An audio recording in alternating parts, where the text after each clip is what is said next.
Hello friends, good morning. कैसे हैं आप लोग? आई होप सब अच्छे होंगे। आज मैं अपना फाइनल पार्ट जर्नी का, मैं जो प्राइवेट हॉस्पिटल में कैसे पहुंची एंड टाटा मेमोरियल हॉस्पिटल में क्यों नहीं करवा पाई, वो चीज़ डिस्कस करने जा रही हूँ। तो ऐसा हुआ था, टाटा मेमोरियल हॉस्पिटल से मेरा कीमो हो चुका था, रेडिएशन मेरा जयपुर से हो चुका था। देन क्या हुआ, उन्होंने फॉलोअप के लिए जयपुर में 3 मंथ के बाद बुलाया था एंड वहाँ पे टाटा मेमोरियल में 6 मंथ के बाद बुलाया था। ओके, फिर मैं अपने जो रेडिएशन के टाइम, ऑपरेशन के टाइम मेरी मम्मा मेरे साथ थी, तो जैसे ही डिस्चार्ज हुआ तो मम्मा मेरे को अपने साथ ले गई, तो मैं अपने मायके चली गई रेस्ट के लिए। देन 3 मंथ वहाँ पे रही। उसके बाद मैं अपने ससुराल पे आ गई। सब कुछ अच्छा था, मेरे को कोई पेन नहीं था, कोई प्रॉब्लम नहीं थी। और जैसा मेंस्ट्रुएशन साइकिल होता है उसका भी मुझे नहीं आइडिया था कि वो नहीं होना चाहिए, क्योंकि मेरा ER पॉजिटिव था। तो उसके लिए भी मैं बहुत खुश थी कि चलो सब कुछ नॉर्मल हो चुका है। देन मैं अपने ससुराल आ गई। उसके बाद रक्षाबंधन मनाने गई, फिर वापस आ गई। फिर मेरा एक बार फॉलोअप जयपुर में मैं करा के आ गई थी। वहाँ पे उन्होंने कोई ज़्यादा चेकअप नहीं करवाया था, CT स्कैन और एक्सरे करवाया था, जिसमें कुछ भी नहीं आया था। तो आई वॉज सो हैप्पी, लेकिन मैं थोड़ा सा सेटिस्फाई तो नहीं थी वहाँ पे। फिर मैं आ गई कि 3 मंथ हो गए, सब कुछ ठीक है, सब खुश थे। फिर मेरा राखी के बाद, मेरा अगस्त में मेरे को फॉलोअप के लिए मुंबई जाना था, क्योंकि 6 मंथ के बाद बुलाया था उन्होंने। मेरे को 1 मंथ पहले जुलाई में थोड़ा थोड़ा एक बार छींक आई, वेस्ट में पेन होने लगा। तो फिर उसको इग्नोर किया कि चलो ठीक है, ऐसे ही नस खिंच गई होगी, ऐसा सोचा हमने, ठीक है। उसके बाद क्या हुआ,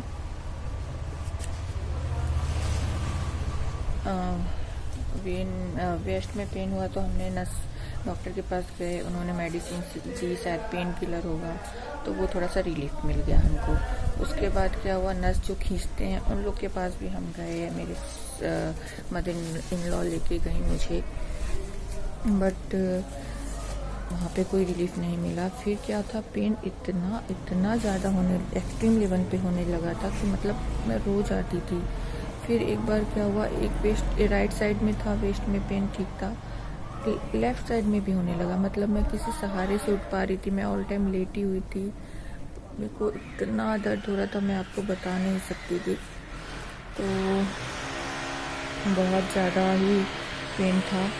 फिर वो किसी भी तरीके से ठीक नहीं हो रहा था, तो मुझे मेरे हस्बैंड ने क्या किया था कि पहले ही दुबई की ट्रिप एक थी जो कि उन्होंने प्लान कर ली थी, क्योंकि सब कुछ ठीक था, तो उनको लगा कि हम घूमने के लिए जा सकते हैं।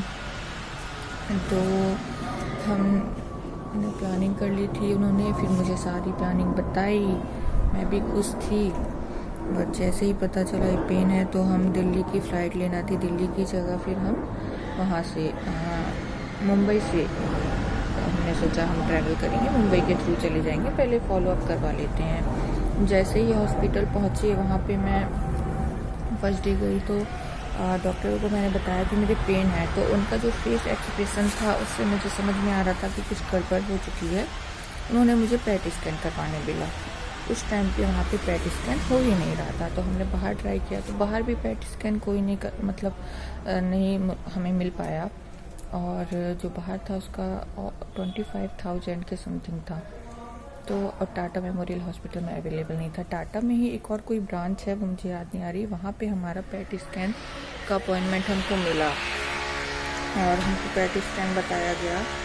बट वहाँ पे जो हुआ वो बोन स्कैन था, ठीक है। बट बोन स्कैन में भी हमें पता पड़ गया था कि बहुत सारी जगह पे ये फैल चुका है, कैंसर स्प्रेड हो चुका है। मेरी हालत तो आप समझ ही सकते हैं उस टाइम क्या थी, स्टेज बढ़ चुकी थी और मेरी बहुत बुरी कंडीशन थी, बहुत ज़्यादा रोना आ रहा था। बट मेरे हस्बैंड मेरे साथ थे, तो मैं उनको हर्ट नहीं करना चाहती थी, तो मैं उनके सामने तो बिल्कुल भी नहीं रोती थी। बट कभी कभी इंसान थोड़ा इमोशनल हो जाता है। तो फिर मैंने अपनी मम्मी को फ़ोन किया। मुझे लगा मेरा बचना मुश्किल है, अब ये बहुत ज़्यादा हो चुका है, तो मैं नहीं बच पाऊँगी शायद, बट किसी तरह ठीक है। उसके बाद उन्होंने बोला कि आप अपनी दुबई की ट्रिप कैंसिल कर दीजिए, बिकॉज़ ये बहुत ज़्यादा ही स्प्रेड जल्दी हो रहा है। बट तो मेरे हस्बैंड ने कहा ओके, उन्होंने मुझसे कहा हम अब नहीं जाएंगे कहीं भी। बट मैंने सोचा कि ये सब तो होता रहेगा, लाइफ का पार्ट है, और कहीं कुछ ज़्यादा हो गया तो पता नहीं क्या होगा, तो बेटर है घूम लिया जाए। तो मैं वैसे ही कंडीशन में लंगड़ाते पूरा दुबई मैंने घूम लिया और बहुत इंजॉय भी किया। देन हम वापस आए तो दिवाली का टाइम था, तो फिर मैंने दिवाली भी इंजॉय कर ली। तो हम 10 to 15 डेज़ लेट हो चुके थे। देन फिर हम गए, तो वहाँ मुंबई में क्या था, मैं किसी को बता ही नहीं पा रही थी कि मेरी टैमोक्सिफेन बंद हो गई हैं, ख़त्म हो गई हैं, आगे क्या लेना है। इतना रश था, कोई एकदम पर्टिकुलर एक पेशेंट पे तो ध्यान देता नहीं है, तो हमको वो रिस्की लग रहा था। तो फिर मैं जब अपने घर गई तो भाई दूज था, मेरे भैया और पापा आए, उनके सामने मुझे खुद ही रोना इतना आ गया, पता नहीं कैसे, कि मुझे लगा अब मेरा कुछ नहीं हो सकता, अब मैं नहीं बचूंगी, कैंसर सब जगह फैल गया है, अब मैं क्या करूँगी। हाँ, आप देख ही सकते हैं मेरी एज इतनी कम है। तो फिर मैं बहुत डर गई थी। फिर मेरे भैया ने डिसाइड किया कि वो दिल्ली में जॉब करते हैं, उन्होंने डिसाइड किया कि हम दिल्ली में दिखाएंगे। तो हम पहले अपोलो गए। अपोलो में एक तो चार्जेस इतने ज़्यादा, दूसरा सेटिस्फेक्शन नहीं हो रहा था, ठीक है। उसके बाद हम राजीव गांधी जाना चाहिए था, बट हम वहाँ नहीं गए ट्राई करने के लिए। डायरेक्ट भैया को एक हॉस्पिटल प्राइवेट पता था, हम वहाँ चले गए। तो वो डॉक्टर बहुत जीनियस लगे हमको, टाटा में काम कर चुके थे। तो वहाँ पे हमने दिखाया और मेरा 1 साल तक कीमो चला, और उन्होंने एक कीमो को 2 में डिवाइड कर दिया था। एक्चुअली मुझे बोन कैंसर हो गया था, मतलब मेटास्टेटिस ब्रेस्ट कैंसर जो बोन में स्प्रेड हो गया था, इसलिए हम उसको मेटास्टेटिस कहते हैं। तो मेरा फिर कीमो चला जो 15 दिन के गैप से होता था, अब वो 1 साल चला। आप समझ सकते कितने कीमो लगे होंगे, कितने ब्लड टेस्ट होंगे मेरे। तो फिर मेरी अभी नस मिलना ख़त्म हो चुकी है। आपको लगता होगा मेरा कैंसर ख़त्म हो गया है, तो ऐसा बिल्कुल भी नहीं है, मैं बस पॉजिटिव रहती हूँ। जो अभी मेरा ट्रीटमेंट चल रहा है, और मुझे 1 साल हो गया है यहाँ दिल्ली में। एंड कीमो लग के मेरी नसें अब नहीं मिलती हैं, मुझे बहुत प्रॉब्लम भी होती है। बट अभी उसके बाद क्या हुआ कि डॉक्टर को जानना था कि मुझ पर कीमो या टैमोक्सिफेन का असर क्यों नहीं हुआ। तो उन्होंने दोबारा बायोप्सी कराई। उसका तो एक्सपीरियंस मैं आपसे शेयर क्या करूं, मतलब बहुत पेनफुल था, बहुत रिस्की था, मतलब समझ में नहीं आ रहा था कहाँ से बायोप्सी करें। ऊपर से जो सुई होती है वो छोटी आ गई थी, तो मेरा 2 बार करना पड़ा, मेरी सांसें अटक गई थी, बहुत कंडीशन ख़राब हो गई थी।